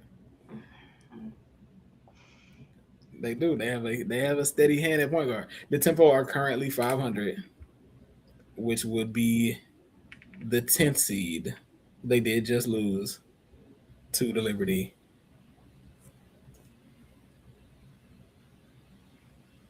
Mm-hmm. They're 2-2 at home and 3-3 away. That's so funny to be so evenly split. Perfectly mid. And really, I don't know. They've kind of been what I expected. I don't think Toronto has separated. I don't think Toronto has separated themselves from Portland. I think I've probably been more impressed with Portland this season, but I think some of that is because of the way the roster is constructed. And also the fact and like some of the wins that they've been able to pull off too. Yeah, I think they've just been more exciting. Like Carla Late has been like I feel like they have all these memorable moments already. You know, the Carla Late shot over Stewie, the Sarah Ashley Barker Sarah Ashley game Barker, winner. 2 putbacks. I mean, like, I feel like they already have these signature wins, and they've really only won. They've won what? 6 games. They have won, 6 games. So it's like signature wins, and you only won 6 games. Like, I do feel like I do respect you, actually. I don't know. But they still feel league pass all-stars to me because I feel like it's not, their consistency isn't there, but it doesn't feel like it's for the same reason. Like, I feel like sometimes they're just playing teams and they're just outmatched. Yeah, I agree with that. Yeah, I don't think they're like a scrap for the 8. Like I'm not there with them yet. Not to say that they can't, because obviously they can, but I'm not there yet in terms of that's what I expect from them. I feel the expansion team's got to show me. Yeah. So, yeah, I would probably keep them. I would probably move them up to League Pass All-Stars, but I would have them in Toronto in the same tier.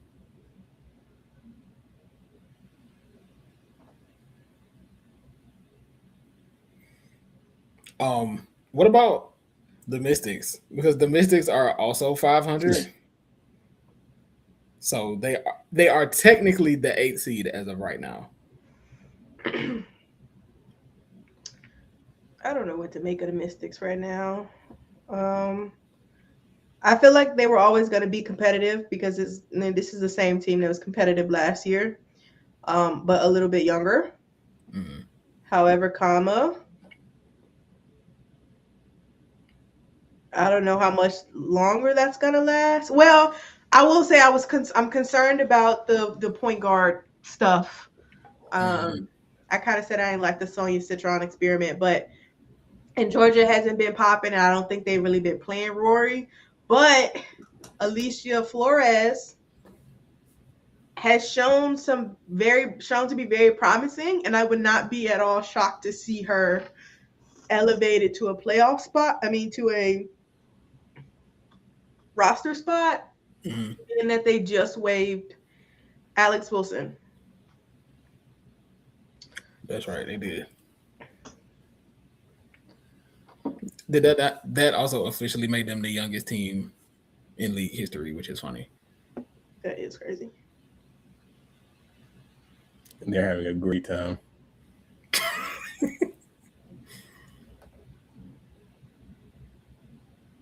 A very great time. What about Connecticut and Seattle? They can stay where they at. I would actually drop Connecticut and Seattle. Actually, no, well, Seattle can stay. Connecticut's getting dropped though.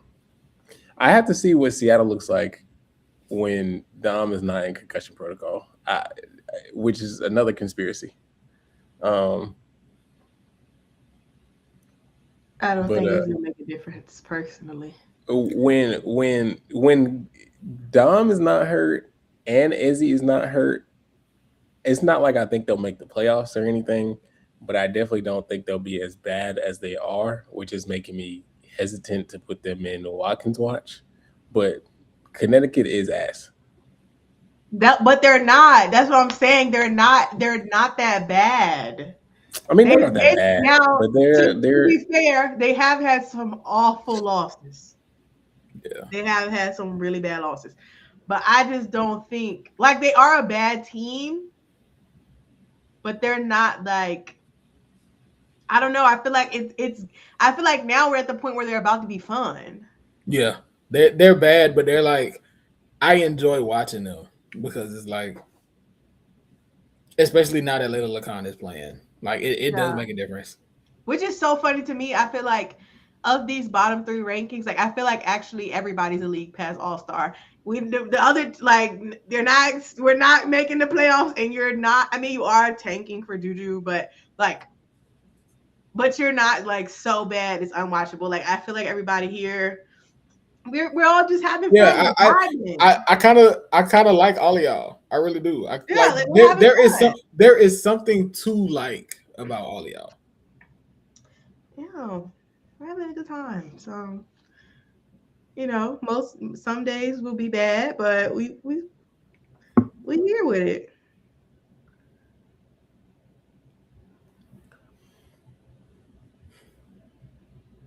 Okay, so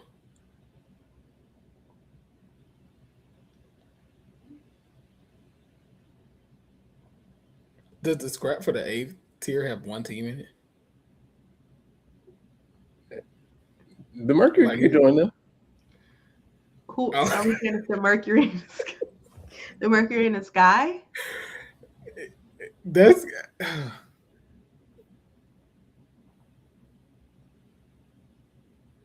yeah. I guess yeah. Because we might end up dissolving a tier. So Hey, the Fever keep fucking around. It's gonna be the Mercury and the Fever. Nigga, you better hope your team don't fold. You better hope. All right, y'all. We do have the Super Bowl tomorrow. So Man. Whoever loses, I win. Let's get negative. One of y'all teams is ass. And unfortunately, Jay, it can't be my team. Like I fear it cannot be my team. See, listen, One I of know y'all that. It cannot be my team this week. The We got noise y'all around next one. the I noise can't. around Indiana is so loud. Like it's so Man, loud. man, fuck that, Jay. Let's make that noise louder. Oh, Somebody if it's up to do me, if it's up to me, I want Leach taking Caitlin off the dribble. Like, let's put her in action every play. See, y'all about to make me say nasty things about people I like. Let's stop. Let's stop because it can get real negative in here. Let's not. no, I mean, Let's not. Let's be true. No, let's get negative. Let's get a Caitlin, a Aaliyah pick and roll. Caitlin hit a step back over Angel for game. Let's get negative. Let's get negative. Caitlin hits a step back over Angel for game. Hits the "You Can't See Me" back. Let's get negative.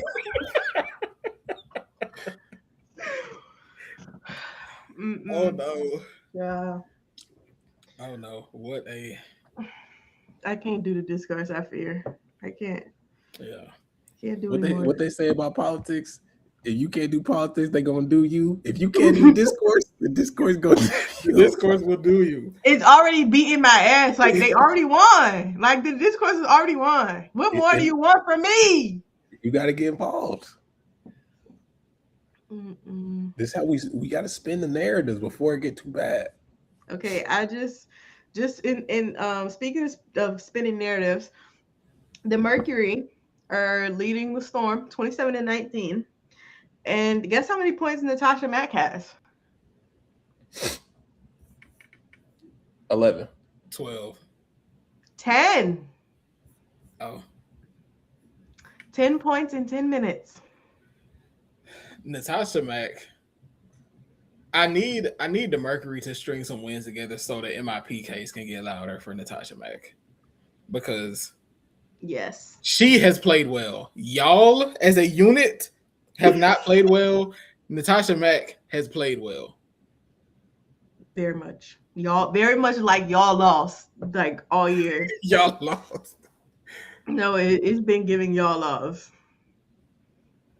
Our fam is 3 for 3 inside the arc. She has 6 points. That's what she need to be. That's what she need to be. I understand the development plan for her. I understand they want her shooting from the outside. Her touch inside the arc is already good. Like, please continue to let her get looks in the paint.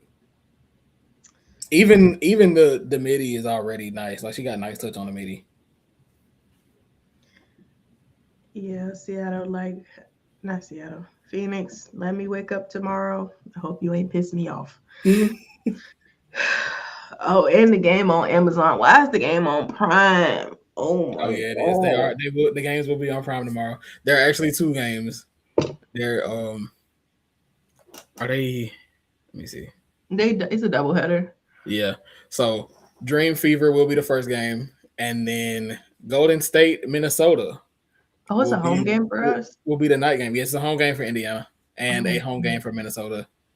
That's actually a very good slate. Good job, Amazon. Yeah, they did kind of eat that. Whew.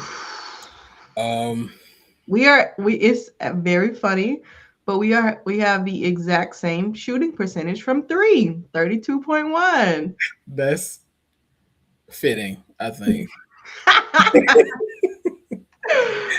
Very fitting. Okay. Trying to think of that everything. Man, I'm not looking forward to this. Well, until then, are all hearts and minds clear? I fear they might be. Spurs, please. Right. I was literally about to say go Spurs. Please don't piss me off. I've been telling this to everyone who asked me who I want to win this. I don't think the Knicks fans have been annoying, and they haven't won since 1973. If them niggas win, this shit might trigger an apocalypse. No, literally. It's going to get so bad. Like, I think every fan base is annoying when they win, but they were doing sidewalk chalk shit when they were like barely making the playoffs. Niggas will get insufferable. It will be something I cannot handle. Like, Wimby, you have to be a man. Like, no, he does. I fear he there's does. ever a time for you to be a man, it's now. You can never win again for the rest of your life, and I will say you're the greatest player ever if you win now. Like, just please. Yeah, echo all of that. My reason is a lot more petty than that. I want the Knicks to lose because they beat my team. So that's really the only reason. Yeah, like, and I mean, I agree with everything you said, but that is my reason for wanting the Knicks to lose. That's all. Yeah, and fuck New York. So that's the reason I want Spurs to win. Except Kat, love you. And OG, you might become my client one day, but I do like see. But for now, I'm so sorry. You are the enemy. I'm not soapboxing about the Knicks. I do like I like some of the players on the team though. It's just everything around that. I can't. So fuck New York. I'll just say that actually. Everything around that is fuck New York. Besides, like Jermaine said, besides Cat, we all love Cat. Great man. He's welcome on my team any day. Oh, the only last thing I want to say is the Fever's next 3 games are Dream, Liberty, and who's the third one? Hold on.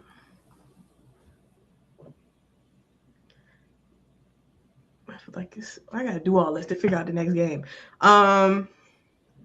Dream, Liberty, Mystics, and like obviously this is the Commissioner's Cup, so we have to play everybody in our conference. But I feel like these next 3 games are games historically where Caitlin pops her shit. So if she doesn't play well in the next 3 games, y'all won. Y'all won. Y'all won. I won't say anything else. Y'all won. So if the Fever do bad, in the next couple games where her playing, then she's gonna go into League Pass All Stars, and then the Fever could stay in Dark Horses. Because you're saying they were Dark Horses in the playoffs without her. So we could we just gonna put Caitlin Face in scrap for the 8th or leave as All Stars, and then the Fever can stay where they at. Oh, that's gonna be our compromise.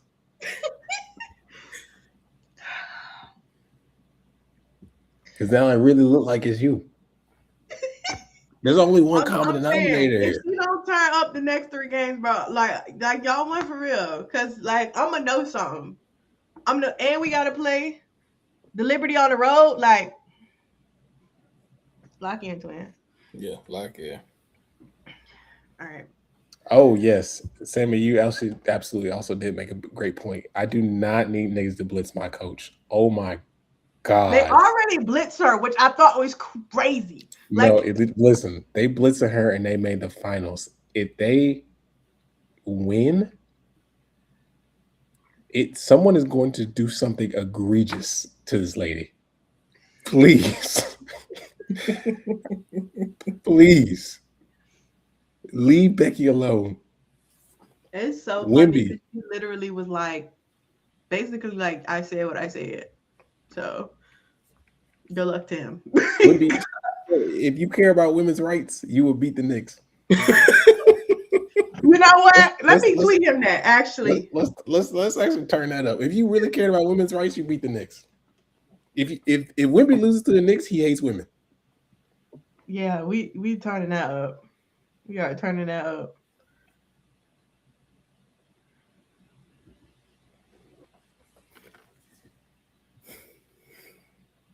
But other than that, I think all hearts and minds are clear on my end. Yeah. Same here. I don't have anything else to say. Well, this has been another episode of Pull Up 3. Bless my heart. I am Paragon Don. I'm Jermaine. I'm Jay Trent. We are out.